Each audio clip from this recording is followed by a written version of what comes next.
प्यारे विद्यार्थियों नमस्कार। मैं advocate Durgesh Gupta, Patiala house court, नई दिल्ली।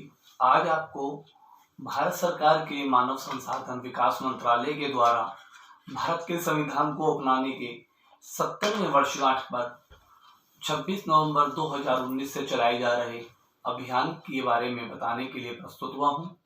यह अभियान भारतीय नागरिकों के और विद्यार्थियों को अपने मौलिक कर्तव्यों के पालन करने हेतु जागरूक करने के विषय में है। प्यारे विद्यार्थियों, जैसे कि हम सभी जानते हैं, अपने संविधान ने हम लोगों को कई प्रकार के अधिकार दिए हैं और हम सभी अपने अधिकारों को लेकर बहुत ही सजग रहते हैं और सरकार से समय समय पर अपने अधिकारों की रक्षा के लिए और अपने अधिकारों की मांगों के लिए मांग करते रहते हैं। प्यारे विद्यार्थियों, जैसे सिक्के के दो पहलू होते हैं, उसी प्रकार कर्तव्यों के बिना अधिकारों की परिकल्पना भी नहीं की जा सकती।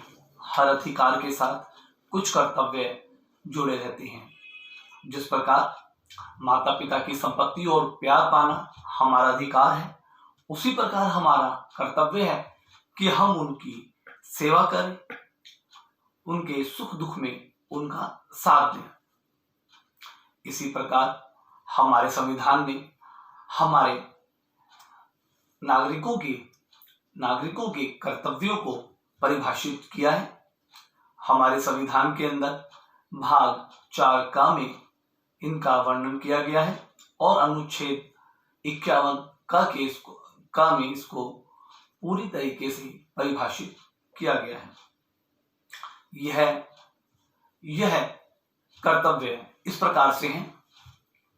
संविधान का पालन करना, अर्थात हमें संविधान के द्वारा बनाए गए नियमों का और कानूनों का सम्मान करना चाहिए और उनका पालन करना चाहिए। राष्ट्रीय संकेतों का आदर करना, अर्थात हमें राष्ट्रगान और राष्ट्रीय ध्वज और राष्ट्रभाषा का सम्मान करना चाहिए। हमें राष्ट्रगान गाते समय सीधे खड़े रहना चाहिए। हमें राष्ट्रीय ध्वज फहराते समय सीधे खड़े रहना चाहिए और हमें इन चीजों का ध्यान रखना चाहिए कि जब राष्ट्रीय ध्वज फहराया जाए तो वह गंदा ना हो, कहीं से कटा फटा ना हो और फहराए जाते समय उसकी गरिमा पूर्ण रूप से बनी रहे। यह सभी हमारे मौलिक कर्तव्य हैं। इसके अतिरिक्त अगर हमें कहीं राष्ट्रीय ध्वज किसी कटी फटी अवस्था में पड़ा हुआ मिले तो हम उसको पैरों तले ना रो दें, उसको उठा करके मिट्टी में दबा दें, जल में प्रवाह कर दें, ताकि उसका सम्मान बना रहे। इसी प्रकार कई छोटे छोटे कदमों के साथ हम अपने मौलिक कर्तव्यों को निर्वाहित कर सकते हैं।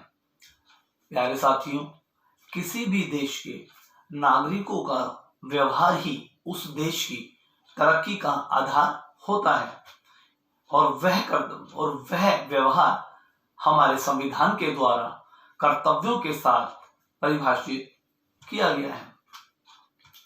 हमें देश की रक्षा करनी चाहिए। देश की रक्षा के लिए हमें फौज में भर्ती होना है। हमें अपने देश की एकता और अखंडता को बनाए रखने के लिए कार्य करने चाहिए।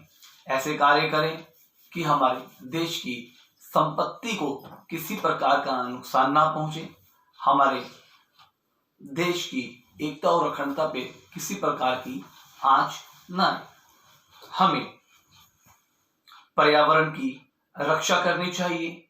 हमें ऐसे कार्य करना चाहिए कि जिससे पर्यावरण का संरक्षण हो, क्योंकि एक स्वच्छ और स्वस्थ पर्यावरण ही किसी देश की भौगोलिक स्थिति को विदेशों में या संसार के अन्य देशों के समूह एक उदाहरण के रूप में प्रस्तुत करता है और उसको स्वच्छ और स्वस्थ रखना हम नागरिकों का ही कर्तव्य है। हमें अपने दृष्टिकोण को वैज्ञानिक दृष्टि से परिपक्व करना चाहिए। हम अपने कार्यों को ऐसी खोजों में लगाएं कि जिनसे हमारे देश की अधिक से अधिक प्रगति हो, अधिक से अधिक तरक्की हो। इसके अतिरिक्त हमें उच्च आदर्शों का पालन करना है। अगर नागरिकों के अंदर उच्च आदर्श होंगे तो उनके कार्य भाव भी उच्च प्रकार के होंगे, उससे देश की गरिमा बढ़ेगी। जैसे हमें अपने करों को समय पर अदा करना चाहिए, ये वो भी ईमानदारी के साथ। अगर हम ऐसा करेंगे तो देश की आर्थिक स्थिति मजबूत होगी और हमें अधिक से अधिक हमारे सरकारों के द्वारा सुविधाएं दी जाएंगी।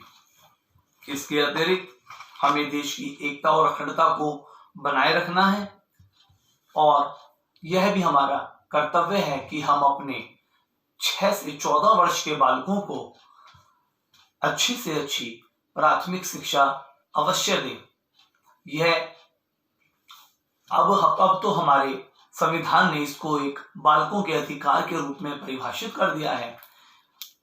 प्यारे साथियों, यह बातें कोई बहुत बड़ी बातें नहीं है जो मैं नई बातें आपको बता रहा हूं। फिर क्या कारण है कि हम इसका लोप कर जाते हैं, इसमें चूक कर जाते हैं? उसका मुख्य कारण यह है कि यह मौलिक कर्तव्य है जो है यह किसी प्रकार से कानूनी रूप से बाध्यकारी नहीं बनाए गए हैं। अर्थात हमें हमारे मौलिक कर्तव्यों की चूक करने की स्थिति में, उनके पालन न करने की स्थिति में किसी भी प्रकार से किसी कानूनी समस्या का सामना नहीं करना पड़ता।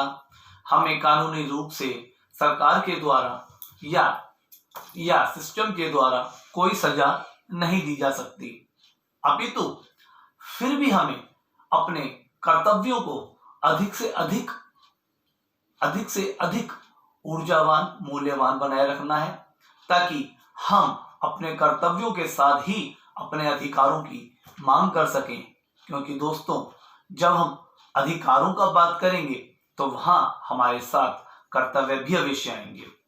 इन्हीं बातों के साथ मैं एडवोकेट दुर्गेश गुप्ता अपनी बातों को यही समाप्त करता हूं और आशा करता हूं कि इस जानकारी के द्वारा आप लोग अधिक से अधिक अपने कर्तव्यों को, जो देश की प्रगति में और देश की खुशहाली में सहायक होंगे, आप अधिक से अधिक इसको अपनाएंगे। धन्यवाद। जय हिंद।